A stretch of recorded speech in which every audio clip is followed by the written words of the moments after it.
Hello, TOC Town Express. This is Lady Nick, your social media red guide. I promised you a natural hair journey video, and I thought I would do a voiceover to sort of kind of show you how I prepared for this because this video was actually recorded in the summer of 2017, but I started my journey officially about the summer of 2015. So, what I did in my transition was I basically went the scenic route and I chose to use what I already have and transition into different products, different styles, in accordance to what I had to deal with that day or that month. So, as you can probably tell by the voiceover or even the video, that this has been a 2 year long drawn out journey, but I am so ecstatic that I did decide to do it. A lot of the decisions that went into it, one was health, number two, convenience versus inconvenience, and last but not least is economics. You know as well as I know how much it costs to go to the shop. For those of us that grew up in the beauty salon days where you had to go get your hair done and, make sure it's fry dyed and laid to the serious side. I was in college when I received my first relaxer, and I am now 48 as of this recording. And as you can imagine, that transition did not only unstabilize my natural hair, but shifted a lot of things within my body. So I'm not going to take this video or this time to go into all of that, but to just start having the conversation of if you're transitioning into your natural hair, to know that there are so many different hair types. And no, I don't know what my hair type is specifically, but because if you've had your hair chemically altered in any kind of way, you're sort of kind of in for a mental roller coaster ride as well as a physical one, because a lot of what I did in order to restore not only my hair but my natural body issues that I was going through, as you grow older, there are certain things that start to show signs of quote unquote physical ailments, aging. But, there are natural teas, natural drinks, and I'm talking about the ones that are legal on this earth realm. We're not even going into the synthetics or, whatever you describe as, your elixir for, your ailments. What I did was I started drinking teas like raspberry tea, mint tea, what else? So many different, not just water, because hydration for me is something that is natural, but I needed something that was going to address the molecular side of, the issues that I was going through. Case in point, a lot of my sinuses caused a lot of mucus to build up, and excuse me if I'm going a little bit too personal, but this is about as personal as I'm going to get on naturally speaking.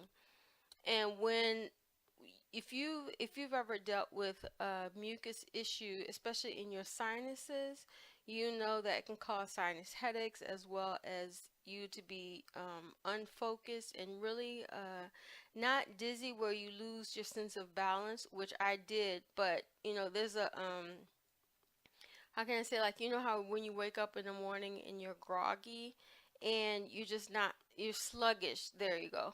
You're sluggish in your intentions and what you want to do for the day. You're not, get up and go kind of mentality, grab the bulls by the horn kind of sentiment. This is like, okay, grab the first cup of coffee, and hopefully when the caffeine kicks in, then pretty much I'll be set for the day. Okay, now let's focus on, now what you're looking at is my natural curl pattern as best as I can understand it for right now. I am of the Caribbean origin as well as African descent. So my hair is actually the combination of my mother and my father. So where and how that intermingles one with the other, I don't know. And scientifically, I can't point it out to you, but I can see the curl pattern. It's very much my dad's side, but the softness of and the texture is my mom's side. So it's interesting to watch myself go into this, like, poofing it out and making sure that it's rounded.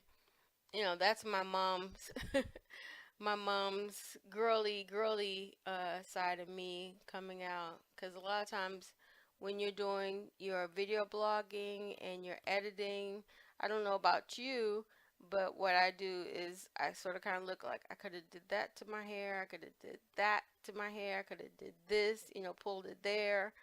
But pretty much what I try and do now is set the color or the light balance or the white balance on whatever your instrument is that you're using to film, whether it's a phone, camera phone, or I'm actually using the Canon Vixa, which I'll link down below in case you like the image and you want to pick up one for yourself.